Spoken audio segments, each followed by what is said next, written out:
Muito bem-vindo a mais um vídeo no canal. Grande vitória da seleção portuguesa, agora sim uma vitória à candidata ao título do Campeonato do Mundo. A verdade é que Portugal gosta de estar sempre com a calculadora na mão e agora vem um jogo mais difícil com a Colômbia, mas é uma grande exibição. Vamos já analisar esse jogo da seleção. Hoje houve muitas novidades em relação ao Porto, mais até do que tem havido nos últimos dias. Ao que parece, pelo que nos diz a imprensa estrangeira, o Caleb Irenki está praticamente garantido no Porto. É mesmo o grande alvo do Porto para o meio campo e o Porto parece que vai pagar mesmo um valor perto dos 30 milhões de euros.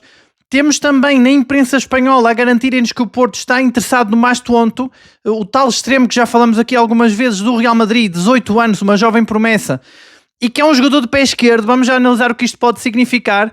E depois temos aqui muitas mudanças no comando técnico, a começar pela grande bomba que veio de Itália. A seleção italiana quer o Farioli como selecionador, é a principal opção.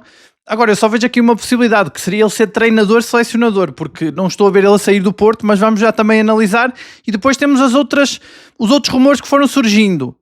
O Lino Godinho foi apontado como possível treinador do Anderlecht, depois em pouco tempo confirmou-se que seria antes o Vítor Bruno. De qualquer forma, não sei se não vai haver aqui alterações na equipa técnica de Farioli, porque confirma-se que o Farioli acrescentou mais dois, penso que é um treinador de guarda-redes e um analista, portanto mais dois elementos a uma equipa técnica que já era enorme, talvez uma das maiores de sempre da história do Porto.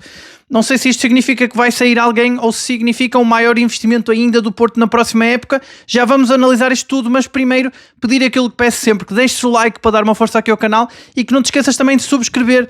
Rumo a essa meta, 13 mil subscritores, estamos quase a atingir a meta. Em princípio será hoje que a vamos atingir, mas para isso, claro, dependemos da tua subscrição. Se tens assistido aos vídeos e ainda não subscreveste, não te esqueças de subscrever. Há muita gente que ainda não subscreveu e assiste aos vídeos, vale sempre a pena relembrar, como eu digo aqui. E começando então a análise de hoje, eu começaria por esse jogo da Seleção Nacional. Grande vitória de Portugal, 5-0, uma grande goleada, podia ter sido mais. E eu vendo o jogo da Seleção, se compararmos com o jogo do Congo, não tem nada a ver. Foi quase como se o jogo do Congo tivesse sido um aviso, um alerta para o que aconteceu. Vimos um Cristiano Ronaldo a entregar-se muito mais ao jogo, até a surpreender, por exemplo, nos livros diretos. Eu nunca imaginei ver o Cristiano Ronaldo a dar a vez ao outro para marcar. Deu a vez ao Nuno Mendes, surpreendeu todos, porque ninguém no Uzbequistão imaginava que não ia ser o Ronaldo a bater aquele livro. Nuno Mendes acaba por marcar o golo. Cristiano Ronaldo faz um bis, podia até ter marcado mais, teve ali bastantes oportunidades, teve um chapéu que a bola quase entra, um corte ali na linha, teve no final ali uma oportunidade também em cima do guarda-redes, quase que lhe rouba a bola. Teve algumas oportunidades interessantes, mas os dois golos que o Ronaldo marca são à ponta de lança, e assim sim, Portugal já não tem um ponta de lança com aquela qualidade na finalização, assim vale a pena, mas este é um Ronaldo que não tem nada a ver com o Ronaldo do jogo com o Congo. Toda a seleção se transformou. E é caso para dizer, eu acho que é um bocado a sina de Portugal, que é estar sempre com a calculadora na mão. Não dava para começar, para ganhar os 3 jogos, tinha que ter primeiro um empate, colocar toda a gente com dúvidas e a partir daqui parece que ganharam outra força. Agora, nem tudo são rosas. Analisando esta vitória de Portugal sobre o Uzbequistão, claro que muita gente pode dizer que a seleção é fraca do Uzbequistão. Sim, mas o Congo também era muito mais fraco que Portugal, portanto acho que não é por aí. Acho que Portugal realmente mudou de atitude. A alteração que Martínez faz, 2 alterações que parece pouca coisa, mas é muito. O Rubem Dias, não sendo um central que Portugal precisa, porque Portugal continua a ter o seu ponto mais fraco ali na defesa nos centrais, é melhor que Tomás Araújo, portanto é um aumento de qualidade. E depois principalmente a troca do Bernardo Silva pelo Neto, pelo Félix, que vai para o lado esquerdo, acho que é a grande alteração, porque o Bernardo Silva passou completamente ao lado do jogo, arrastou-se muito no jogo com o Congo, e isto mudou muita coisa aqui, até porque o Félix foi quase um segundo avançado, uma vez que o Nuno Mendes faz aquela ala toda. Eu via muita gente durante a semana a pedir que o Nuno Mendes, ou a pensar nesta possibilidade do Nuno Mendes não jogar de início. Eu acho que Portugal depende e muito destes 3 jogadores do PSG, do Vitinha, do João Neves e do Nuno Mendes. Eu não imagino nenhum deles a não jogar. Aliás, eu surpreendo-me como é que Roberto Martínez substitui sempre alguém. Desta vez substituiu o Vitinha, até me pareceu que ele saiu um pouco chateado. Mas realmente, olhando para este jogo, acho que Portugal tem uma capacidade ofensiva brutal, em termos até de opções. O Roberto Martínez vai trocando, vai entrando o Trincão, o Francisco Conceição, o Rafael Leão, e continua um ataque avassalador. Acho que é o momento onde Portugal é mais forte, com este Cristiano Ronaldo goleador. Então acho que é mesmo quase imbatível ofensivamente, e até por isso é a equipa para golear nestes jogos. Até por isso o jogo com o Congo foi uma oportunidade desperdiçada. É que depois eu vejo esta equipa com 2 pontos fracos essencialmente, que é na defesa a dupla de centrais, que eu Acho que vamos passar por algumas dificuldades quando as seleções forem mais fortes, porque até o Uzbequistão, já para não falar do Congo, conseguiu criar algum perigo e chegou até a marcar um golo ali, que depois foi anulado por falta sobre o João Cancelo, e bem, mas criou alguns problemas com alguns erros e alguns passes. Lembro-me, por exemplo, do Rubem Dias fazer um atraso para o Diogo Costa que ficou curto, e depois o Diogo Costa conseguiu à última hora cortar a bola. Parece-me que é um dos pontos fracos. O outro ponto fraco da seleção parece-me a intensidade a defender. Portugal é muito forte ofensivamente, é muito forte com posse de bola. Hoje teve ali alguns apagões em que me pareceu e deu-me um bocado de medo que voltasse a ser aquela equipa que adormece com a bola, como aconteceu com o Congo. Finalmente desta vez não aconteceu, serviu de exemplo o primeiro jogo. Mas acho que Portugal não é muito intenso a defender, não faz muita pressão, e isso aí faz ali muitas vezes com que o adversário consiga sair e criar perigo. Não sei se em jogos mais difíceis, vamos ver com a Colômbia se isto não pode ser um problema. De qualquer forma, Portugal tem realmente um ataque avassalador. Se for sem medo para a frente, se não adormecer, se não ficar demasiado com a bola, vai conseguir com certeza, a jogar assim, compensar algumas falhas mais defensivas, como essa da pressão ou da dupla de centrais. Eu acho que foi mais ou menos assim que eu vi o jogo. Acho que o Ronaldo realmente calou os críticos e fez realmente aquilo que toda a gente esperava no Campeonato do Mundo, onde o Messi está a brilhar muito, onde o Mbappé também está a brilhar, o Haaland. Faltava o Ronaldo e está aí. Dos golos marcados, eu acho que os 2 golos do Ronaldo são espetaculares à ponta de lança. Acho que o golo do Nuno Mendes surpreende toda a gente naquele livre direto e é justo. Acho até que o Nuno Mendes é o melhor em campo. Que grande lateral. E até por isso que o João Félix, sendo aquele jogador que comete muitos erros, às vezes parece que está um bocado desligado do jogo, acaba por fazer um bom jogo e não se nota tanto daquele lado esquerdo, que ele não defende muito, mas é porque o Nuno Mendes enche aquela ala toda. Quase que Portugal joga com 2 pontas de lança e o Nuno Mendes é o extremo e ao mesmo tempo o lateral. É um grande jogo dele. Enfim, houve outros jogadores também que fizeram um grande jogo como o Vitinha, por exemplo, o próprio Ronaldo, mas acho que o melhor golo de todos os golos que Portugal marcou foi do Rafael Leão. É um golo impressionante, aquele golo é uma bomba. Eu acho que nenhum guarda-redes do mundo defendia aquilo, e é realmente um grande jogo que espero que traga motivação para a seleção, para pelo menos passar para os 16 avos. Acho que está quase garantido, já tem 4 pontos, mas que traga alguma motivação, porque realmente Portugal é um dos favoritos em termos de nomes da equipa. E depois do que aconteceu no Congo, ficámos todos na dúvida sobre se estava a haver problemas de balneário, se Portugal não ia conseguir, se o treinador, que também me parece que há falta de treino, principalmente nessa questão da intensidade a defender, mas pelo menos Portugal aqui pode defender um bocado o seu favoritismo e dar uma melhor imagem neste Mundial. Se vai ser campeão do mundo, acho que isso aí, enfim, para ser campeão do mundo é preciso sorte também, mas acho que se calhar Portugal tinha que ter mais capacidade defensiva e de sofrimento quando não tem bola, que eu acho que não tem, mas de qualquer forma pode também melhorar muito agora, porque os índices de confiança vão subir. Vamos ver no próximo jogo com a Colômbia. Acho que vai ser um grande teste para percebermos se Portugal pode ou não chegar mais longe neste Mundial. 16 avos acho que está quase garantido. Também perguntar-te o que é que achaste do jogo e se também concordas que 16 avos está quase garantido, que Nuno Mendes foi o melhor em campo. Depois, em relação então ao Porto, que é o que interessa aqui no canal, que o canal é dedicado ao Porto, claro que não podemos deixar de falar da seleção, porque é um jogo importante que aconteceu hoje, e até porque só temos um jogador do Porto na seleção, portanto falar aqui também um bocado do Porto. Hoje houve muita coisa que aconteceu, muita atualização que temos aqui. Eu começaria pelas transferências. A questão do Irenki está a ser muito comentado na Dinamarca, que realmente o Irenki dão quase como garantido que vai para o Porto. Parece que o jogador deu a entender e já fez chegar à direção que não vê outra solução senão jogar no Porto, ou seja, o Porto aqui a mostrar, e sabemos que o Porto é muito forte nisso, fez isso com o Granás, fez isso com o Piatusevski, fez isso com o Kiwior ano passado, não sei se te lembras, com o Arsenal, que o Kiwior teve ali bastante tempo, ali na dúvida se vinha ou não, e também se dizia o mesmo em relação ao Kiwior, que o Kiwior já tinha decidido que queria vir para o Porto. O Porto é forte neste lado de convencer o jogador, e isso ajuda muito depois a desbloquear negócios que estão mais difíceis, como acontece com o Irenki. Ao que tudo indica, será ele o reforço para número 8, Ficamos todos muito satisfeitos. Acho que todos os nomes que foram indicados e que foram falados para número 8, este é o melhor, é o mais forte, o Irenki. Claro que há sempre outras soluções, mas o Porto focou-se neste jogador e parece que vai ser mesmo ele. Vamos acompanhar nos próximos dias, se ainda não está confirmado, mas tudo indica que sim, e o Porto vai gastar aqui 30 milhões. Olhando àquilo que disse o Vilas Boas em relação ao mercado, que disse que ia ser um mercado mais parecido com o primeiro e não com este do Farioli. Ou seja, com contratações mais específicas, mais cirúrgicas, a gastar mais dinheiro, mas também a não chegar aos 100 milhões porque contrata menos. Se o Porto gasta 30 milhões no Irenki, fica a faltar provavelmente, isto seria o Irenki, seria o Samu dessa época, em que o Porto também gastou, depois acaba por ter 30 milhões, mesmo que ele vale. Quem é que será? E perguntar-te quem é que será o outro reforço. Uma vez que ponta de lança já temos o André Silva, será que o Porto vai gastar mais na posição de lateral esquerdo? Ou vai ou não? Porque sabemos que o Porto não se tem virado muito para aquela posição, embora precise de um lateral esquerdo. talvez seja a lateral esquerda que vai sofrer mais, ou então vai fazer mais 2 contratações muito caras, e isso seria o ideal, porque reforçaria a ponta de lança, com mais um ponta de lança para fazer concorrência ao André Silva e com mais um lateral esquerdo. Se bem que, falando aqui de ponta de lança, hoje também temos a atualização de que, ao que parece, o Galatasaray desistiu do Deniz Gül depois do que aconteceu no Mundial. Ora, era aquilo que tínhamos falado aqui. Os turcos estavam muito entusiasmados com a seleção e aquele desânimo acaba por fazer deixar cair um bocado as propostas ou o interesse que eles tinham pelo Deniz Gül.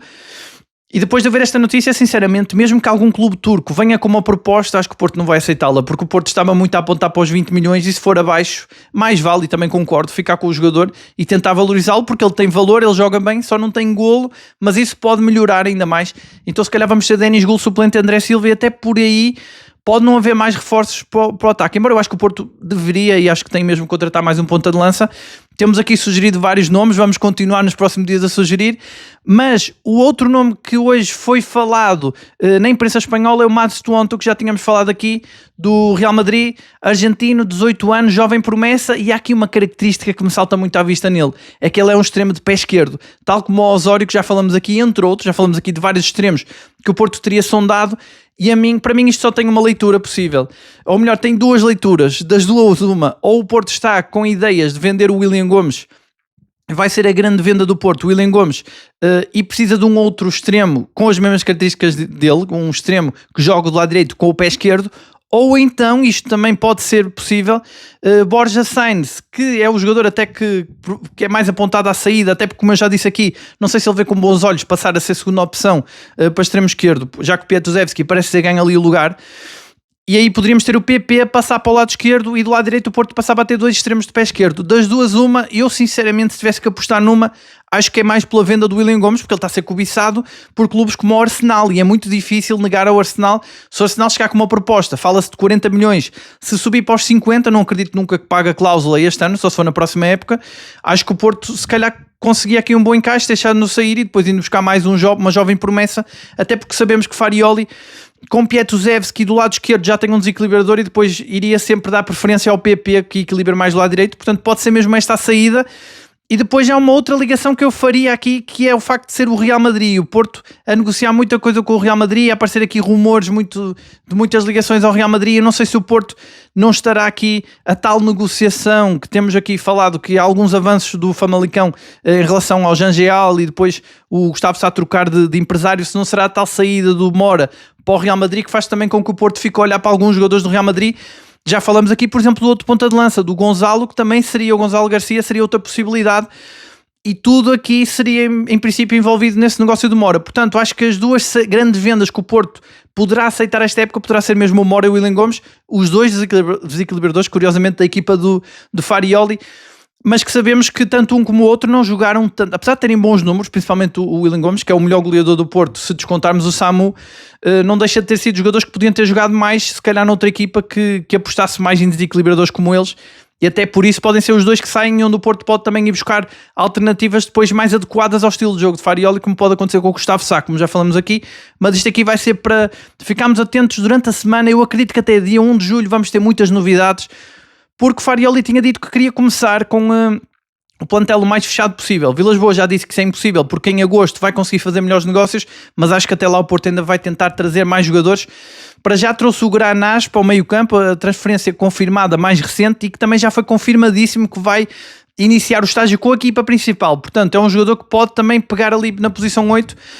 Mas o Porto avançando para o Irenki, em princípio, então confirma-se mesmo que o Granás será a aposta de equipa B, se bem que, e eu tinha aqui também dito no dia em que confirmei, que foi confirmada a contratação do Granás, que ele também pode jogar na posição 8/10. Portanto, não seria também deitar fora o Porto, poupando aqui, não tendo que ir buscar mais ninguém, ficava com Gabri Veiga e Granás. Também pode ser uma possibilidade, até porque eu acho que com Irenki e Froholt é possível que muitas vezes Farioli jogue com os 2 juntos. E portanto o Granás até pode ser aqui um suplente dos 2, mais híbrido. E o Gabri Veiga também vai ter que jogar muito, porque o Gabri Veiga está a apostar também na Champions. E eu hoje vi até declarações dele a dizer que quer jogar pela seleção espanhola e tentar valorizar-se na Champions. Portanto, o Gabri Veiga também tem aqui bastante ambição, mas acho que confirmando-se então o Irenki. Bem, o Porto tem um meio-campo fantástico. É um dos pontos fortes do Porto da época passada e acho que com todas estas movimentações que se fala, pelo menos para já, acho que só vai fortalecer ainda mais o meio-campo. E depois a outra notícia do dia que temos que comentar aqui é o interesse da seleção italiana pelo Farioli. O Farioli já teve aqui muitos interesses, do Chelsea, da Turquia, todos eles refutados, rejeitados, com certeza da seleção italiana também será rejeitada, mas tem aqui um ponto que eu acho que poderia, eu não sei se o Porto estaria aberto a isto ou não, mas que pode ser diferente, é o facto de ser uma seleção. Há a possibilidade do treinador ser selecionador / treinador, até porque é só em 2030 o Mundial, se bem que ele pode também apontar aqui para o Campeonato da Europa, mas sabemos que na seleção não há tanto trabalho e às vezes já aconteceu de haver treinador / selecionador, pode ser o caso do Farioli. Não sei se ele estaria aberto para isto ou não, de qualquer forma acho que independentemente se vai ou não ser selecionador / treinador, o que é certo é que o Farioli vai ter uma equipa técnica ainda maior, pelo menos para já, e perguntar-te o que é que achas disto. Mais 2 elementos, agora é um treinador de guarda-redes, penso que é assim, e um analista, portanto aumenta ainda mais a equipa técnica. Eu penso que o Farioli já tinha a maior equipa técnica da história do Porto, recebeu mais um reforço em janeiro e agora recebe mais 2. Não sei se isto não significará que vai sair alguém, porque o Porto está muito valorizado, não é só os jogadores, a equipa técnica também. Já foi muito falado do Lúcio Gonzalez, já lhe foi proposto ser treinador, por exemplo, acho que foi do Atlético, se não me engano. Teve aí propostas para a América do Sul, River Plate também, penso que foi por aí, já não me lembro muito bem, mas também se lembrares podes deixar nos comentários. Mas o que é certo é que há aqui rumores de adjuntos de Farioli que estão a ser assediados. É o caso também do Lino Godinho, que diziam que ia ser o treinador do Anderlecht, depois confirmou-se o Vítor Bruno, ainda bem, mas não sei se também isto não será um sinal de que vai sair alguém da equipa técnica do Porto, que realmente é uma equipa muito grande, mas mostra realmente que o Porto não está a abrandar o investimento. O Porto está a aumentar o investimento para a próxima época e estamos todos com muita expectativa. Até tinha uma história interessante, uma curiosidade. Ontem o Porto colocava nas redes sociais uma imagem que dizia qualquer coisa, penso que era um barco, e dizia que hoje ia revelar qualquer coisa, hoje à tarde. Eu tinha um amigo meu partilhou comigo essa publicação e queria que eu falasse aqui no canal para especular um pouco. Parece que tinha ali o número 13 no barco e ele achava que era o Alex Telles que ia regressar, mas não foi nada disso. Era só, penso que é uma ação de marketing qualquer, que vai haver ali uma corrida de barcos, ou que parece. Mas é engraçado esta leitura, esse meu amigo partilhou logo comigo essa publicação, porque os portistas, nós estamos todos com a expectativa muito em alta, já nada nos surpreende no bom sentido, estamos todos à espera de surpresas, de contratações, e confiamos muito. Claro que isto aqui, no futebol, tudo muda de um momento para o outro. Basta ver o que aconteceu, por exemplo, à seleção, que estava muito mal com o Congo a ser muito criticada, e agora depois desta goleada já estamos outra vez com confiança na seleção, que é ver, claro, ainda temos que ver, como eu digo, o jogo com a Colômbia que é o tira-teimas, mas claro, a confiança que temos nas contratações e no mercado é baseado no mercado anterior do Porto e no que aconteceu. Claro que é preciso manter este estado de graça, porque ele pode desaparecer muito rapidamente, mas eu vejo realmente muito trabalho no sentido de o manter, e como diz o Farioli e o Vilas Boas, que o Porto agora que chegou ao primeiro lugar não quer sair mais lá, e eu vejo realmente trabalho nesse sentido. O Porto está a trabalhar muito a base, indo buscar o Granás, o André Silva, o João Afonso, jogadores para a equipa B, e agora, ao que tudo indica, se avança para Irenki e vem aí mais jogadores caros e com uma ou duas vendas caras e mantendo a sua estrutura, realmente o Porto está a trabalhar muito para ficar com a equipa ainda mais forte para a próxima época. E isto, há muita gente que às vezes comenta a perguntar se não estou preocupado porque os rivais estão a contratar mais rápido que o Porto. Eu acho que os rivais têm que estar preocupados enquanto o Porto não vender ninguém e continuar a preparar, acho que muito bem, parece-me estar a preparar bem a próxima época, mas vamos ver. Eu acho que esta semana vamos ter mais novidades, vamos ficar aqui atentos e eu volto amanhã com mais um vídeo para analisarmos toda a atualidade do Porto, tudo o que aconteceu no mercado. Também vamos ficar atentos ao Mundial, não te esqueças de deixar nos comentários, continuar a deixar os jogadores que achas que sobressaíram no Mundial e que seriam bons reforços para o Porto, para ajudarmos aqui o Farioli a encontrar bons reforços. Precisamos de um lateral esquerdo, de um ponta de lança. Acho que o Farioli vai querer também um central, portanto vamos aí sugerir nomes. Já temos sugerido vários, vamos continuar, e amanhã então vamos também trazer aqui mais nomes para tentar ajudar o Porto a ver se encontrar aí bons reforços. E de resto é isso. Só antes de terminar o vídeo, pedir aquilo que peço sempre, que deixes o like para dar aqui uma força ao canal. Já sabes que o teu like é muito importante para que o vídeo entregue para mais gente. E depois não te esqueças também de subscrever rumo a essa meta de 13 mil subscritores, que eu estou confiante que vamos chegar. Hoje é dia de São João, vamos chegar a vamos chegar a esse número redondo de 13 mil subscritores, essa meta aqui do canal. E de resto é isso, já sabes que análise ao Porto, diária e sem filtro, é só aqui. Um abraço e até amanhã.